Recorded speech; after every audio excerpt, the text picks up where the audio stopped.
The bridge of the human frigate fell silent the moment the air shimmered, and the alien queen stepped through. Her armored tendrils rattled with fury, her eyes burning like molten violet suns. She pointed one claw at the young human officer behind Commander Jin Park and thundered, "Why does my daughter call you husband, human?" Jin felt every officer freeze. Not because she was a queen, but because her daughter was the heir of a species that considered marriage a binding interstellar treaty, and somehow a human had triggered it. Before we dive deeper into this chaotic intergalactic misunderstanding, hit that like button if you're already curious. Subscribe if you love dramatic HFY encounters where humans accidentally shake entire empires. And hey, share this with a friend who'd de-panic if an alien royal family showed up demanding answers. The human frigate Dauntless Horizon wasn't prepared for royalty, much less an enraged one capable of tearing hull plating apart with a single shriek. But when the air rippled and the alien queen stepped through a distortion gate onto the bridge, even the ship's automated lights flickered as if bowing in fear. Her armor flowed like living obsidian, glyphs shifting across its surface with every breath. Her eyes, two burning violet stars, locked instantly on Lieutenant Min Jae, the young human officer who suddenly looked like he wanted to melt into the floor. Commander Jin Park, hardened by a decade of interstellar diplomacy, didn't even have time to speak before the Queen's voice thundered across the chamber. "Why does my daughter call you husband, human?" Silence, utter, horrifying silence. Only the sound of Min Jae quietly choking on his own panic broke it. Jin slowly turned, giving him a look that said exactly what everyone else was thinking. What in every galaxy did you do? But the truth was much stranger than anyone imagined. The Queen's daughter, Princess Aerysi, wasn't just any royal heir. Her species, the Siriathi, formed alliances in a very unique way. If someone saved a Siriathi noble's life in a moment of mortal danger, the noble's biocode would imprint on the rescuer.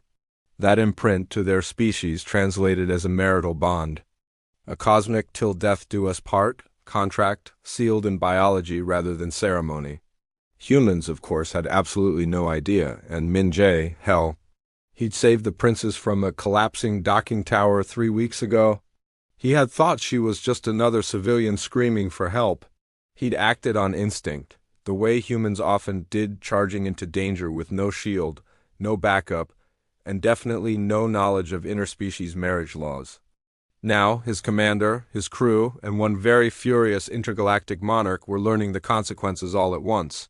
The Queen's steps echoed like hammer blows as she approached him. Her tendrils rose, casting sharp shadows. The bridge's marines gripped their rifles, but Jin raised a hand, stopping them. One wrong move would start a war. "Human," the Queen demanded. "Explain yourself." Min Jae swallowed hard. Your Majesty. I didn't marry anyone. I don't even have a girlfriend." "I was just doing my job." The Queen leaned closer. "My daughter has begun referring to you as bondmate. She waits at our royal observatory, staring at the stars, whispering your name in her sleep." The Marines blinked. The navigation officer dropped a stylus. Someone whispered, "Bro, what?" under their breath. Min Jae's face turned crimson. "If this is true," the Queen continued, "you have triggered the right of Oathfire, the most sacred bond in my empire. You cannot walk away from this." Commander Jin stepped forward. "Your Majesty, with respect, humans don't participate in such biological imprinting. There must be a misunderstanding." But the Queen's glare softened only slightly. "I sought a misunderstanding. I prayed for one, yet the imprint is true. My daughter feels him." Min Jae rubbed his temples. "Look, Princess Aerysi is amazing, I'm sure, but I didn't mean to send any signals. I just grabbed her before she fell. You shielded her body with yours," the Queen said. "You sustained injury protecting her. To the Siriathi, such an act is deeper than a vow. It is devotion." Min Jae blinked. "It's called first aid." But in that moment a realization washed over Jin, not about romance, about diplomacy. If humanity mishandled this situation, the Siriathi Empire could interpret it as a grave insult.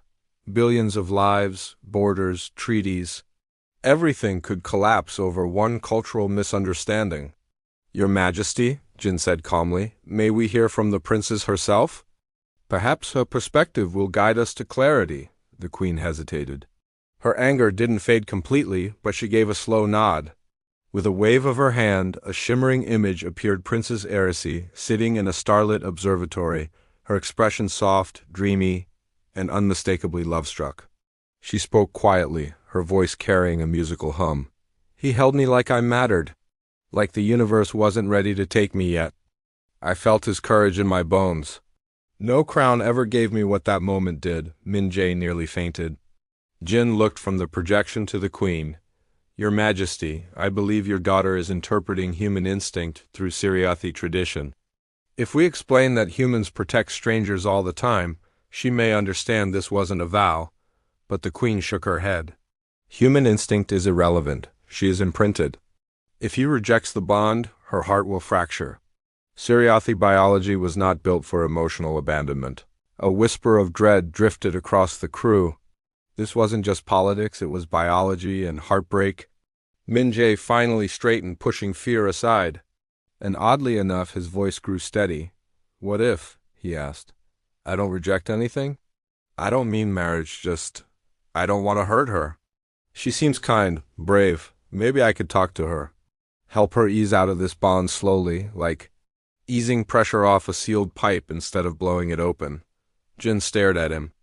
That's surprisingly smart. It's the panic talking, Min-jae whispered back. But the queen heard every word. She studied him for a long, silent moment. The fury in her eyes didn't vanish, but curiosity took its place. You would speak with her? She said softly. Without mockery, without cruelty. Of course, Min-jae said. She's a person, and I owe her honesty. The queen exhaled, a sound like distant thunder. Then perhaps, she said, there is hope. My daughter must see for herself that the bond she feels does not bind you the same way. The bridge crew relaxed, shoulders dropped. Marines loosened their grips. Jin stepped forward.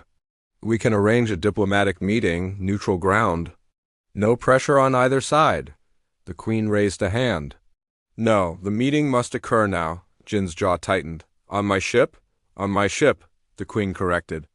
You will accompany him. And you will ensure he speaks truthfully. Min-jae paled again. Like, right now? The queen extended her clawed hand toward him, not in threat, but in invitation. Come, human, my daughter waits in confusion and longing. You will help her understand. This is not just royal business.